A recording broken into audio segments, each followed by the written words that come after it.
Salut à tous, j'espère que vous allez bien, bienvenue dans une nouvelle vidéo. Ce sera une vidéo meal prep, j'ai filmé dimanche un meal prep, mais j'ai surtout réalisé dimanche un meal prep et ça faisait des mois, oui des mois que je n'en avais pas fait. Franchement, c'est intense sur le coup parce que j'ai mis un sacré, ouais j'ai mis 2-3 heures facile pour tout réaliser. Mais aujourd'hui nous sommes mercredi et on vient juste de finir les meal prep, on vient juste de terminer en sachant qu'en ce moment, donc on mange tous les soirs à 4 et tous les midis à 2 et le mercredi midi à 4. Donc voilà, c'est plutôt cool, ça m'a déchargé mentalement mon début de semaine, j'ai pu me consacrer à fond dans la boutique et ça c'est cool, j'ai pu évoluer, j'ai pu créer un programme fidélité, j'ai pu commencer un blog, tout ça parce que j'avais pas cette pression de qu'est-ce que je vais faire à manger ce soir. Je pense clairement que je vais me remettre au meal prep. C'est vrai que il y a très longtemps c'est ce que je faisais dans l'ancienne maison. Mais même avant ça en fait, quand j'étais salariée, le dimanche je cuisinais pour la semaine, c'était tellement plus pratique. Donc je vais m'y remettre juste pour lundi, mardi, mercredi, je pense que ça suffit. Peut-être de jeudi, mais faut avoir de la place dans son frigo. Pour 4, faut avoir de la place dans le frigo et j'en aurais pas assez. Pourtant on a 2 frigos, mais bon, bref, il y a aussi les yaourts, le fromage, etc. Donc je suis trop contente parce que j'ai envie de reprendre cette organisation et ça me libère du temps pour pouvoir mettre en place mes projets et ça c'est vraiment trop chouette. Du coup je vous laisse avec la suite de la vidéo. Pour ce premier meal prep, je vais préparer une soupe de chou, enfin il y aura du chou frisé.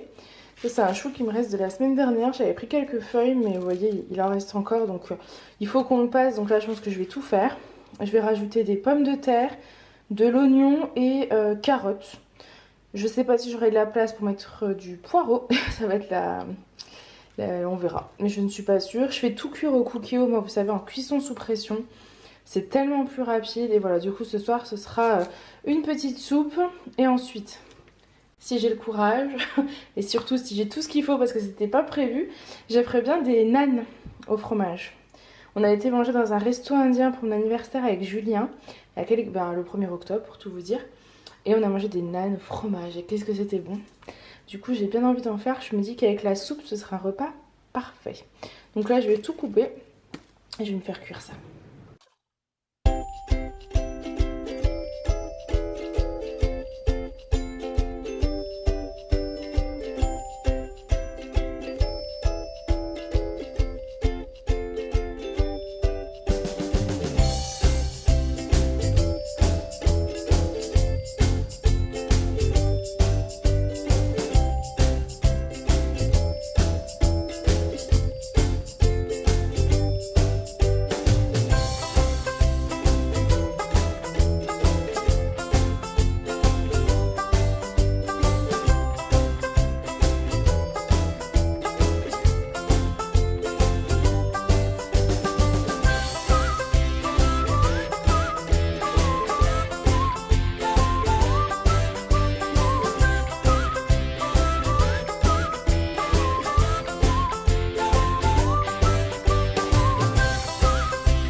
Et du coup je vous ai pas montré ma petite soupe avec les graines de courge et j'ai bien fait, tant mieux, les nanes cheese et comme ça clignote, j'ai pas pu vous montrer la recette.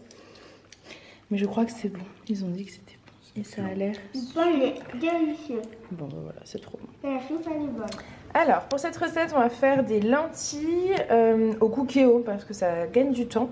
Comme ça je lancerai la cuisson pendant que je prépare à côté une quiche et une tarte. Peut-être, je vais voir exactement ce que je prépare. Toujours de l'improvisation malgré le fait que je fasse mes menus chaque semaine. Il faut que j'improvise. Enfin bref. Du coup, j'ai pris un oignon, une carotte et du persil parce que j'avais pas de coriandre mais j'ai du persil. Donc ce que je vais faire c'est que je vais couper mon gros oignon comme ça. Je vais le faire revenir dans mon cookéo avec un peu d'huile d'olive. Je vais rajouter de l'ail aussi, j'en ai pas pris, j'en ai juste en dessous. Donc je vais rajouter de l'ail, du persil, de la carotte. Je vais laisser un petit peu comme ça prendre. Et ensuite je rajouterai mes lentilles et l'eau. Et du cumin. Donc je vais peut-être plutôt faire oignon, persil, carotte, sel, cumin.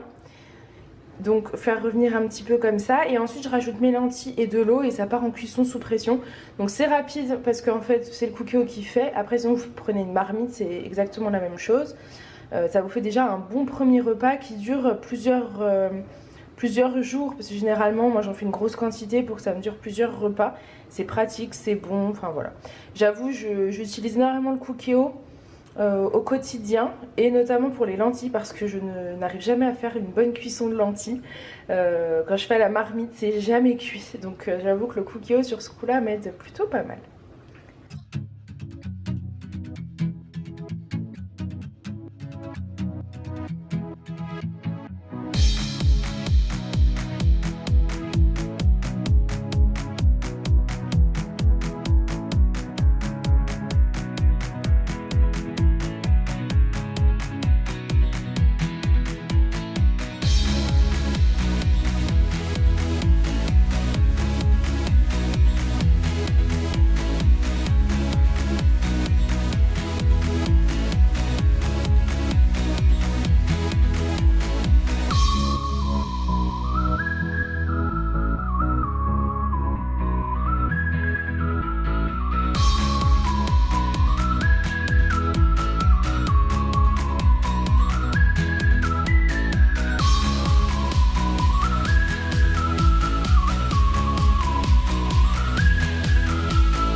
Un peu de cumin.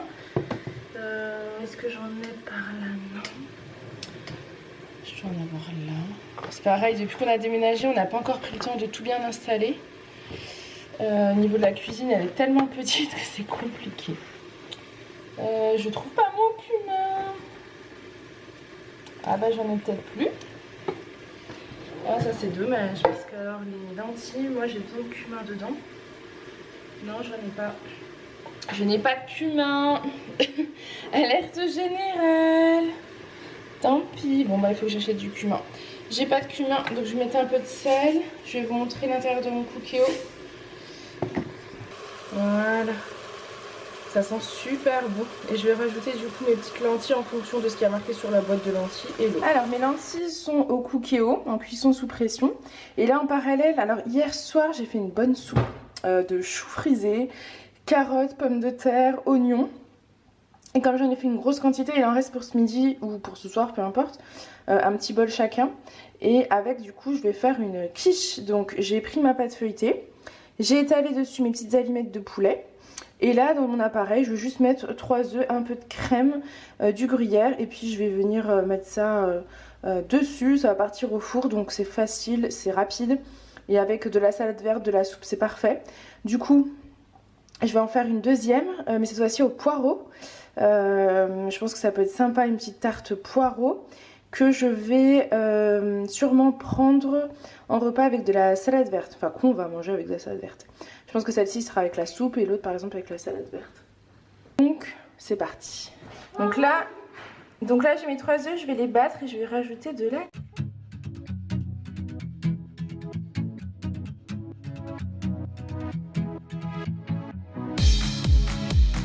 Un poireau, donc j'étais au téléphone donc je vous dis je vais pas pu vous filmer. Donc j'ai coupé les 2 extrémités, je l'ouvre en 2, je vais le rincer et je vais en faire des fines lamelles que je vais faire revenir je pense dans la poêle, puisque là j'ai plus trop de le cookie utilisé, tout ça, donc ça va être dans la poêle. Et en parallèle je vais faire une petite béchamel à la casserole. Et puis voilà, ce sera parfait dans une petite tarte, une petite quiche. Ça sera... Mon poireau émincé en gros, avec un peu de beurre, je vais l'allumer du coup. Et je vais laisser cuire comme ça, fondre tranquillement. Peut-être rajouter de l'eau en fonction, je sais jamais. Je fais en fonction, vraiment c'est au feeling. Et en parallèle je vais faire une petite béchamel rapide. Je pense que je vais prendre la recette d'Isadora et Marisa sans beurre. Comme ça c'est que de la maïzena ou de la farine, je sais plus, avec de l'eau. De l'eau ou du lait? Du lait. Du lait, en plus j'ai du lait végétal. Donc je vais préparer ça. Je viens de rajouter un petit oignon quand même. Je me suis dit que ça aurait été plutôt sympa. Et en cherchant la recette de la béchamel, je suis tombée sur la recette de la tarte fondue de poireau d'Isadora et Marisa. Du coup je vais la suivre parce qu'elles ont toujours des super recettes. Et bon, j'ai pas tout ce qu'il faut, mais j'adapte en fonction de ce que j'ai. Après elles ont fait avec la crème de soja, moi j'en ai pas. Ouais, on n'a pas tout à fait la même recette. Hein. Maman, si t'as faim, tu peux manger tes deux crudes. C'est gentil mon grand. Regarde. Ah mais c'est gentil ma chérie. C'est pour nous. J'ai droit à même des petits repas pendant mes meal prep. Tu poses sur la grande table? Merci mon cœur. On est prêt par là. Du coup je vais faire une tarte fondue. Je vais faire une tarte au poireau mais pas comme elle parce que du coup c'est pas du tout ce que je voulais finalement. Donc j'ai mon oignon et poireau, je vais laisser comme ça revenir et je vais faire ma béchamel simple à côté. Je viens de ressortir les poireaux, enfin je les ai enlevés du feu parce qu'en fait ils sont en train de cramer. De ce côté je fais ma béchamel, donc c'est 2 cuillères à soupe de maïzena et 400 ml de lait végétal, ce que vous voulez. Donc là j'ai mis du lait d'avoine, du coup j'ai pris la recette d'Isadora et Marisa pour la béchamel, mais il me semble qu'elles ont une recette comme ça avec la tarte au poireau. Mais je ne l'ai pas retrouvée, il me semble que c'est à peu près ça et je suis quasiment sûre de l'avoir déjà réalisée, c'était très bon. Donc voilà, une tarte poireau toute simple, là il faut mélanger jusqu'à ce que ça épaississe et j'ai très chaud, très chaud. ça donne une chaude cuisine donc c'est bien. Donc voilà à quoi ressemble ma béchamel, elle est prête. Je vais y rajouter un peu de sel, un peu de muscade et je vais le mélanger en fait au poireau, tout simplement. Et ensuite il me restera juste à mettre mon appareil à poireau, enfin mon appareil quoi, avec mes poireaux, ma béchamel, etc. Dans mon plat à tarte, tout simplement, avec un peu de gruyère et au four. Et c'est trop cool. Trop cool. Je mettrai peut-être des graines de courge dessus. Parce qu'ils aiment bien, tout le monde aime à la maison, ça c'est magique. Les enfants, Julien, tout le monde. Donc peut-être que j'en mettrai pour décorer et ce sera délicieux. Bon voilà du coup à quoi ressemble ma tarte au poireau. J'ai mis un peu de gruyère, des graines de courge et je vais la mettre au four parce que je viens de sortir la quiche. Les lentilles sont cuites mais je les ai relancées 5 minutes parce qu'il y a beaucoup d'eau, je sais pas du tout si ça va enlever. À mon avis on est plus sur une soupe de lentilles que des lentilles, mais ça ira très bien. C'est parfait, je vais mettre quelques knacky poulet dedans et ce sera parfait. Maintenant le truc c'est que je n'ai plus beaucoup de contenants pour stocker tout ça. Et c'est là que je vais être limitée je pense. Ça va être ma limite, voilà. Il va falloir je pense investir dans des contenants. Bon ça y est, du coup les lentilles sont cuites et je vais rajouter mes knackis mais sans les faire cuire, juste dedans comme ça. Et ensuite je vais tenter de transvaser dans un saladier à côté là. Et donc là je vais faire un porridge au four pour mes petits déjeuners de la semaine. En ce moment je suis énormément porridge chaud. Mais porridge chaud, porridge au four, je ne l'ai jamais fait. Donc pareil, ça c'est une recette d'Isadora et Marisa. Donc j'ai mis 150 g de flocons d'avoine, une cuillère à café de levure et moi j'ai mis de la vanille. Je mélange tout ça et je vais mettre dans un plat. Du coup là, j'ai suivi leur recette. Elles mettent un œuf, elles mettent 50 g de sirop d'agave, 500 ml de lait, un peu de vanille. Elles mettent une cuillère à soupe d'huile de coco, moi j'en ai pas. Du coup j'ai mis de l'amande. Voilà. Et je crois que c'est tout, c'est déjà pas mal. Je mélange tout et ensuite en fait il va falloir faire... Ensuite il faudra de ce côté-là mettre des fruits de notre choix et ensuite de rajouter le lait. Bon du coup voilà, moi j'ai mis de la banane et des myrtilles. J'ai mélangé mon appareil avec un fouet, hein, c'est plus pratique. Et je vais tout simplement venir recouvrir le plat et le mettre au four 30 minutes à 180 degrés. Et c'est trop cool parce que ça veut dire que la semaine prochaine j'aurai juste à me prendre une petite part. Donc apparemment il y a à peu près 4 portions. Donc une part que je peux réchauffer ou pas et me mettre après des fruits, un fruit par dessus quoi. Donc c'est pratique, on gagne du temps. Bon du coup je vous montre un petit peu à quoi ça ressemble. Alors j'ai fait beaucoup de lentilles, là on a de quoi faire quelques jours donc c'est chouette. Pour ce midi ce sera les lentilles. Là c'est la tarte poireau et donc là c'est la quiche. La tarte poireau et la quiche ce sera avec de la salade verte. Je vous avoue que je n'ai pas encore lavé la salade mais je me dis on la fera plus tard. C'est bon là pour ce midi, on va, parce qu'il est déjà plus de midi, on va passer à table. Mais donc il y aura une part de quiche avec soit de la soupe. Donc ce sera une part de tarte poireau ou une part de quiche avec de la soupe et de la salade verte. Puisque comme vous savez il me reste de la soupe d'hier au frigo. Il me reste du riz, il me reste des pâtes, donc on a encore de quoi faire. On a 2 salades vertes, voilà, il y a de quoi faire. Et j'ai le porridge qui est au four, donc je vous le montrerai après dès qu'il sera cuit. Donc voilà, je vous montre rapidement à quoi ressemblent les assiettes. Donc là par exemple c'est l'assiette d'Aaron. Ça c'est une assiette creuse. Une louche de lentilles avec une petite knacky, il y a des carottes, il y a plein de bonnes choses. Donc on va manger ça ce midi, il va se régaler. Et voilà, mon porridge au four est cuit et ça sent très bon. À midi on a mangé des lentilles et du coup j'ai réussi à tout transvaser dans un saladier, donc ça c'est chouette. Et les 2 tartes donc qu'on mangera avec de la soupe ou j'ai décidé d'improviser un petit gâteau. Donc on est toujours le même jour où j'ai tout préparé, donc là, de la vidéo que vous avez vue juste avant. Et j'ai décidé d'ajouter un petit gâteau, de faire un gâteau maison pour le goûter parce qu'aujourd'hui on est dimanche tout simplement. Et que le mercredi et le dimanche j'aimerais bien réinstaurer ce petit climat de gâteau maison. Du coup, je vais essayer de faire un clafoutis aux myrtilles. J'en ai jamais fait. Je ne sais pas ce qu'il faut mettre dedans. J'ai regardé sur Google, je suis tombée sur une recette. J'ai juste fait une capture d'écran des ingrédients. Et c'est tout. Et donc moi, après, je fais toujours au feeling. Donc j'ai pris des myrtilles surgelées qui sont là. Dans mon saladier, je vais mettre 4 œufs que je vais mélanger à 100 g de farine. Donc je suis pas sûre d'avoir 100 g de farine. Donc sinon, je vais mettre ce que j'ai de farine et ensuite je couperai, j'ai de la farine de sarrasin, ça ira très bien avec. Du sucre, donc nous, il est noté 125 g de sucre, je vais tenter avec 100 g de sucre. Ils disent du sucre vanillé, j'en ai pas, moi je vais mettre un peu de vanille en poudre. Et ensuite, ils nous disent 20 centilitres de lait et 20 centilitres de crème liquide, voilà. Donc je pense qu'on peut remplacer la crème par du lait. Je vais voir, je vais peut-être faire exactement la recette pour une première. On va tester, j'improvise. Du coup j'ai mis à mes myrtilles une pomme dans un plat que je vais verser ma préparation. Donc dans mes préparations j'ai 4 œufs. Dans cette préparation j'ai 4 œufs, j'ai 50 g à peu près de farine de blé et 50 g de farine de sarrasin. 100 g de sucre. Et 200 ml de lait et 200 ml de crème liquide. Alors clairement la crème liquide, je pense qu'on peut la remplacer par le lait. Mais en fait j'en ai une qui est périmée de 2 jours, donc je me dis on va la passer. Et du coup je l'ai mise dedans, tout simplement. J'ai mis de la vanille en poudre. Et j'ai remplacé le beurre par de la purée d'amande, 20 g de purée d'amande. Voilà, et je vais mettre tout ça donc dans mon moule.